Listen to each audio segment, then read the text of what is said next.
Eh bien bonjour à tous, c'est Aurore Larcher. Je voulais vous parler aujourd'hui de la transformation de l'éveil, notamment associée à la nature. Comme vous le savez, les anciennes civilisations observaient la nature et ils comprenaient très bien cette nature et la notion d'éveil de la nature et donc de l'éveil de l'être humain. Ils observaient ce calme de la nature, cet aspect yin, comme je parle dans la conscience éveillée. Mais il y a quelque chose de très important. Et je mets souvent des papillons dans mes messages quand je réponds à vos messages.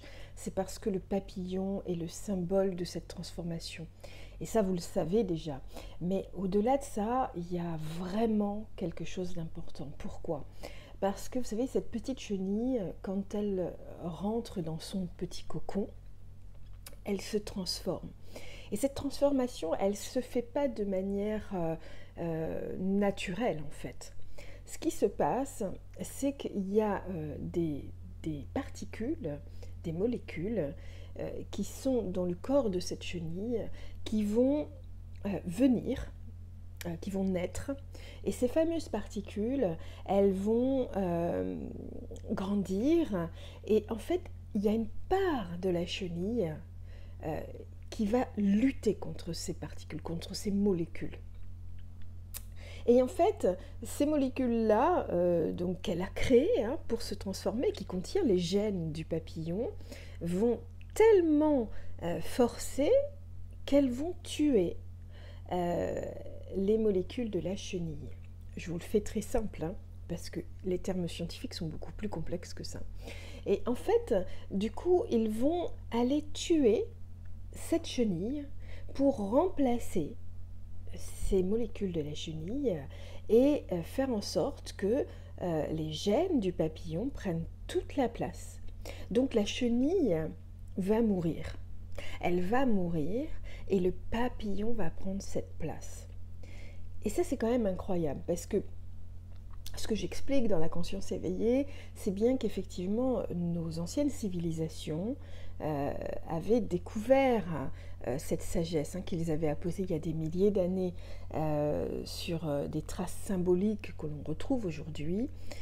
Ils avaient découvert ce chemin d'éveil qui est un chemin de transformation, et ce chemin de transformation, c'est à peu près le même que ce que va vivre la chenille et le papillon. C'est-à-dire que notre être, tel qu'il est aujourd'hui, c'est-à-dire dans le yang, être au boulot dodo, qui a été conçu, formaté par l'éducation, par la société, va mourir pour laisser entrer en soi cette part plus éveillée, cette part plus spirituelle et plus éveillée à l'autre, plus unie avec le vivant.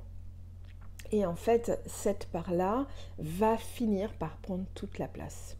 Seulement, en prenant la place, et encore une fois, c'est quelque chose de magnifique, même si des fois on ne le prend pas comme ça, en prenant la place, elle va tuer toutes nos parts égotiques.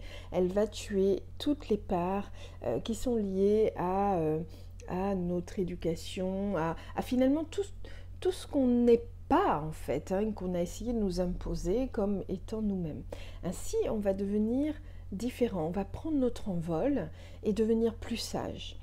Donc on va retirer toutes ces parts, alors ça je l'explique bien dans la conscience éveillée, on va retirer toutes ces parts de jugement de l'autre, de l'illusion des apparences. On va s'ouvrir à autre chose, on va devenir beaucoup plus sage, on va avoir des expériences extraordinaires, mais en même temps, on va ressentir plus d'émotions, on va devoir les accueillir, les comprendre, parce qu'elles font partie de nous et on va devoir accepter tout ce qu'on est, dans nos défauts et dans nos qualités, sans déni, sans se dire non, non, mais moi je suis parfait, je suis parfaite, se dire ah mais j'ai tel défaut et bon je vais travailler dessus, mais c'est ce que je suis, s'accepter dans son intégralité. Et c'est ça l'envol du papillon. Alors cette analogie, elle est exceptionnelle parce qu'elle montre très bien la manière dont finalement on peut s'éveiller. et la manière dont la nature observe cette transformation intérieure.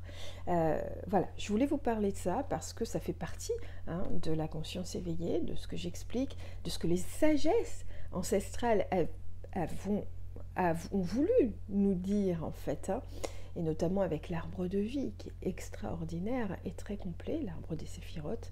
Donc je vous invite à regarder ça, évidemment. Bon, je vous invite bien sûr à lire le livre, et puis comme tout le monde, c'est vrai que vous pouvez vous abonner parce que je ferai régulièrement des vidéos sur des sujets comme celui-ci qui me semblent importants sur l'évolution de soi dans l'éveil, parce que les gens ne parlent pas de leur éveil, et moi je vois des gens dans mon cabinet qui arrivent et qui sont complètement perdus parce que ils ne comprennent pas ce qui leur arrive.